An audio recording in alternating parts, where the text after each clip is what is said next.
Currently, we manufacture 50,000 candles a day. We do everything here in-house. We can paint the glass, we label it, screen print it, shrink sleeve it, do any type of decorating you want. We're also the only manufacturer in the United States to have automated wood wicking capabilities. And we also make our own wax blend here in-house. So it's proprietary, it's a soy wax blend. It blends very clean, it's very natural. You could eat the wax if you want. I wouldn't recommend it, but if you do, you'll be okay.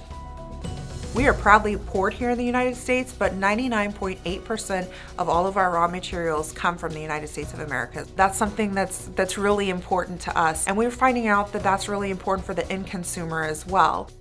We sell our brand into TJ Maxx, Marshalls, and Home Goods, and have for decades now. We manufacture candles that go into Kohl's, JCPenney, Ulta Beauty, Nordstrom, Target. I like to tell people we're not in the candle business, we're in the home fragrance business.